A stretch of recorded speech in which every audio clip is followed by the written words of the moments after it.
everybody, it's Shannon Miller here. Sorry I was a little late. I had some drama with the littles. I had to break up a dispute. Never fun when you have chitlins. We had gone to a holiday bazaar. They offered it at the school. They're supposed to buy presents for others. No presents happened for others, but they did buy presents for themselves, which is totally fine. But what happened, and for those of you who don't know, I have Maya and KK, and they're 6 and 7.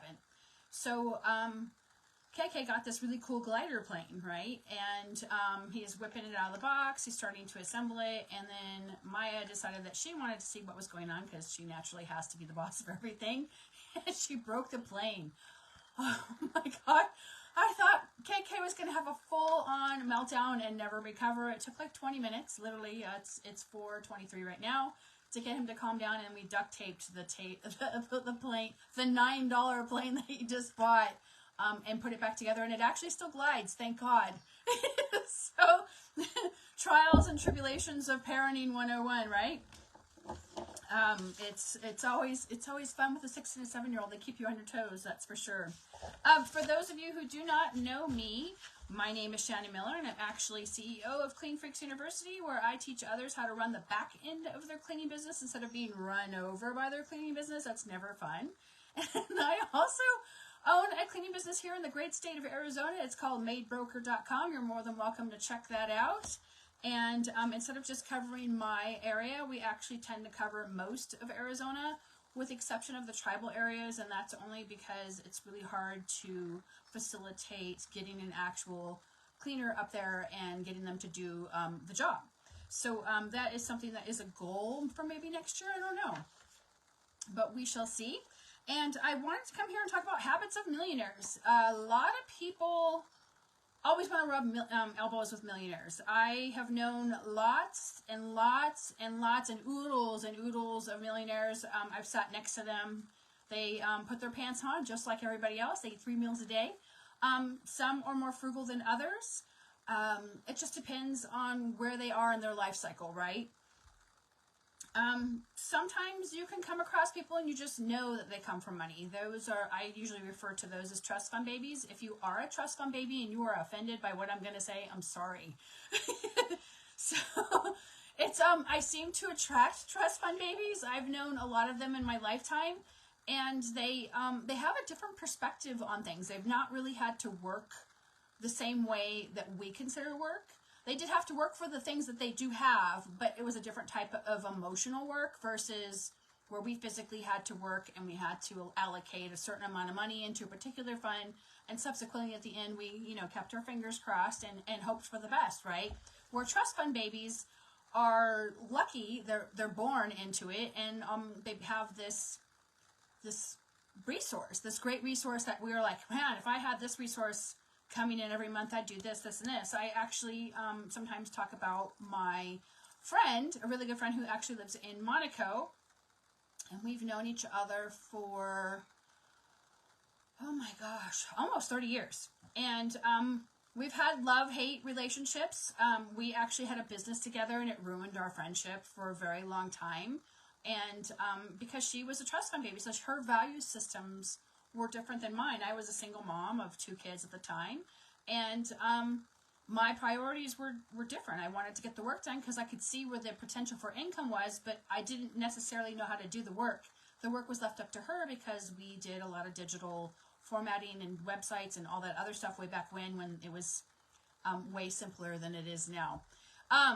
So yeah, that you never know who you're going to come across in your path. I was just talking about how networking is really good, and you never know when you're going to run into, a particular person, right? I try to treat everybody the same, but sometimes you come across a person who is really famous or has a lot of wealth, or they hold a high office politically or even state level, right? Or city level. And you just don't know until you start to chat with people. I can hear my littles. Hopefully they'll be quiet and behave. We'll see. Oh, I think that's a bird. I thought it was a kid.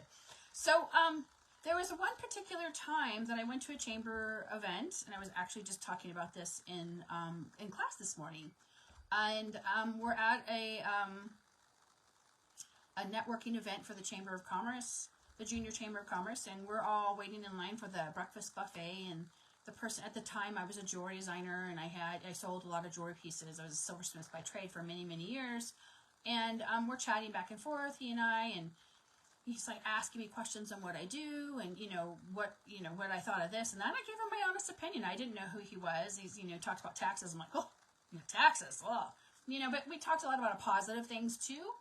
And so I felt obligated to reciprocate, right? Reciprocity. So I'm like, so what do you do? And he goes, I'm the mayor of Long Beach. I was like, oh my gosh, I've just been shooting the shit with somebody who is the mayor of the city that I live in, right?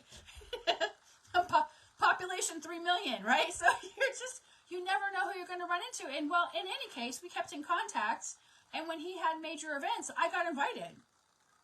We were talking about swag bags. So swag is stuff that other people give away. And you usually, anytime you've been to an event or even a birthday party, people still give out gift bags, right? But they're called swag bag now, and that's the new terminology. But I was able to put in, at the time, I think I had bought some pieces of jewelry. I think it was a bracelet, and I got a really good deal. So I gave 1,000 bracelets away for free. I didn't spend a lot of money on them, but I ended up getting some really great business and some promotions because a lot of people were, hopefully it comes back in. We didn't have social media back then, so you had to rely on actual people getting on film and all the other stuff. So they wore my bracelets, and I got a lot of recommendations, and it was just a chance meeting with someone at a chamber event who happened to get in line right behind me. So you never know. And then there's the other kind of millionaire, right? I can hear all of her. The internet is cutting out, so I apologize. So there are two types of millionaires. There's the trust fund baby millionaires, as often as I refer them to. They're born into it. They don't know anything other than having money come around, right? $10,000 a month, $25,000 a month. I actually traveled to Europe with a princess one time, and she was very free with herself and would immediately disrobe as soon as she entered into the chateau, right? And when she entered in the chateau, she just left her clothes there. I'm like, so are you going to pick those up? It was the maid came and picked it up. Anyway, she was a fun travel buddy, but she was a trust fund baby. And then there's the other kind of millionaire, and that's the millionaire next door kind, the kind that you wouldn't know has millions of dollars in assets. They live very frugally. They drive a 1994 Volvo station wagon. They may eat out to dinner once a month or twice a month, but a lot of their stuff is done through investments, right? That's how they're building their wealth. Real estate, investments. Oh, I can hear my husband. So hopefully everyone will remain quiet and no one will come busting in the door because everyone forgets that I'm doing a live. It just gotta love when people listen to what I'm saying. But in any case, some problems that you can fix to become the next millionaire is obviously you guys have seen me put a lot of posts about circle of influence. And circle of influence is anyone in your immediate area that has influence on you. So if you hang around people who are all investing, real estate investors included, you're going to actually either become a real estate investor, you're going to know more real estate investors, and when the opportunity comes, maybe one of those will give you a gap loan, right? You just never know what you're going to be able to do, kind of deal you can work out. And for those of you who don't know, a gap loan is, say I want to buy a property and I'm $100,000 short, so you borrow $100,000 from somebody, and it either is payable in increments on certain dates or it's payable at the end of a period, in this case, usually 8 to 12 months, and then they're actually making 20% on top of their money. You can go, oh my God, the loan shark, but in actuality, they're giving you an opportunity to buy property, which is going to pay out. And then when you sell that property or whatever, invest in it or whatever you're doing with it, you can actually make more money off of that, more than the 20% interest that you're going to pay. So, most millionaires have very little debt. They're not living the rich and famous lifestyle that you see on TV, right? You're seeing a lot of people who live with very little debt. They have very little credit card debt. They try to pay cash for what they can. If they have to put stuff on credit cards, they're actually paying those off at the end of the month. They buy cars and they plan to keep them long term. So the difference between the trust fund baby is they might have a car allowance where it allows them to buy a brand new car every year, or they will buy just a car and keep it long term. It just depends on what stage you are in your life, right? They have emergency funds. So most millionaires have at least 12 months to 2 years of emergency funds sitting around, either in hard assets, as in gold and silver, or in a bank. I highly recommend that you do not put more than whatever the current savings threshold is. So if that's $350,000, I would not leave more than $350,000 in the bank. Do your research, you can do some digging, and there is no guarantee of your funds, anything over whatever that amount is, 350, 150,000. I think they raised it, so I think it really is 350,000. Having emergency funds, and even if you started to do it now and you're out solo cleaning yourself, you could actually just take $20 a shift, slap it in a jar, and then when the jar gets full, you could actually buy a hard asset, gold or silver, really attainable. And but then when they revalue the gold and silver, you'll actually have more than that. So it just depends, but do something. Something is better than nothing, right? You should save at least 20% of everything that you gross into a savings account. If you're not familiar, Profit First is a great book. And it's based on the premise of you taking your profit first off the top and then working from the bottom up with what's left. It's a great book. I do this with gold, so every thing that I actually have allocated this past year, I have turned into a hard asset, and my hard asset of choice was gold and silver. So I have like silver bars, I have gold coins, I have junk silver, and junk silver are coins that are actually made before 1964. They actually used real metals back then instead of nickel or aluminum or whatever they're using for the coinage. They invest. Again, I reference the real estate investment group that I've been kind of dabbling with. Property is the best form of investment. Property always goes up in value. It's an allocation for passive income. They learn how to buy stocks and bonds, etc. Please do a lot of research, because as we're finding out, the stock market is manipulated, just like everything else. So make sure you do your research so that you don't get funds taken. We all just saw what happened with the cryptocurrency, right? They don't try to keep up with the Joneses.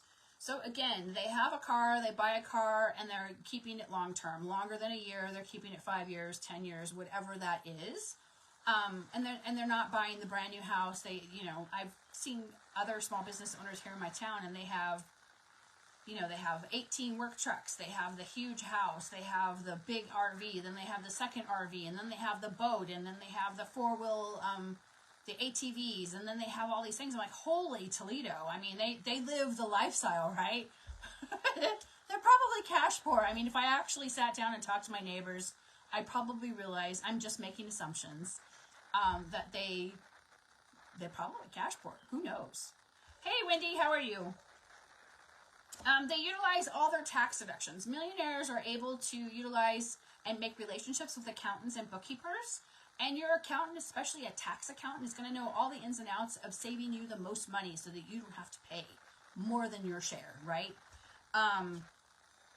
Getting a tax professional, accountant, etc. And then when they die, they leave a legacy. So that is really important as well. Leaving a legacy is something that I've always wanted to do. And it is something that I am working towards. When I was younger, and I don't even know if PBS is still on the air. I don't watch TV. PBS was the public television. And they used to have, this show was brought to you by, the Bill and Melinda Gates Foundation, right? I always wanted to be one of those foundations where my foundation sponsored something for humanitarian reasons or for animals or whatever it was I chose to do. So having a goal and getting yourself there is just half the battle, right? And then other passive income streams or otherwise, having a passive income stream coming in helps you when we go through rough times like what we went through with the pandemic, right? A lot of us were self-employed, so unless you paid tax on yourself, you weren't allowed to apply for unemployment, and then nobody was answering the phone. So, I mean, I saw people go, I was fortunate. I had a huge savings account, so it didn't really affect me, but I talked to many people who were struggling because they had no income coming in, because they went from all of these houses down to no houses, or they weren't considered essential in their state, so they weren't able to make any money, right? Because they get in trouble for being out. So you just make sure that you have other passive income streams. A lot of people make their own product. There's a lot of MLMs out there that could supplement and help you make a product that you could sell. Just make sure that you follow the legal recourse of chemicals and stuff that you put on your body. And they save now for their kids' college fund. And then they also seek advice. When you're starting, if you have littles and you have not started to allocate for a college fund, I would do that now. When my 2 adult children were younger, I used to allocate, I think it wasn't very much money in the 90s. I want to say it was like $15 or $10 a paycheck into this account, so that when they got old enough, they actually had some money to play with when they want what they decided. So one of them actually went to college, went to a trade school, and the other one never went to college and started having babies. And she ended up keeping the cash, and it was for them. That's what I saved it for. And then seeking advice. I've already mentioned it once about circle of influence. You need to find yourself a mentor. There are coaches for everything: health coaches, financial coaches, religious coaches, embodiment coaches. I mean, there's coaches for everything. If you cannot afford a coach, try to find a mentor as best you can. Be respectful of their time. If they ask you for a review, give them one. If they're in business and they have paying clients, try to offer some sort of reciprocity for the exchange. Some people are just retired and they just like to give back, which is awesome. I love those mentors, but really do try to find a mentor that can help you, and whether they're paid or not. It's important that to get you to the next step. I spend roughly about 10 grand a year on self-improvement or coaching or whatever it is I need for that year. So it is important, and it should be written into your budget once you get up and going and you're doing $250K a year and you're hitting the 300,000. You're like, okay, well, how many employees do I need for 300,000? And how many employees do I need to hit the 1 million? You need 12 to 14 employees to hit 7 figures in a year. And remember, I like to work as singles, and you need roughly 400 clients, right? So 400 clients and 12 to 15 employees are the magic numbers to hit the 7-figure mark. So that's what I'm going to ramble on about for millionaires. Those are some of the habits that they have. And you just never know if you're going to have the millionaire next door or if they're going to be in line behind you in the buffet, right? So I look forward to your questions, and you guys take care.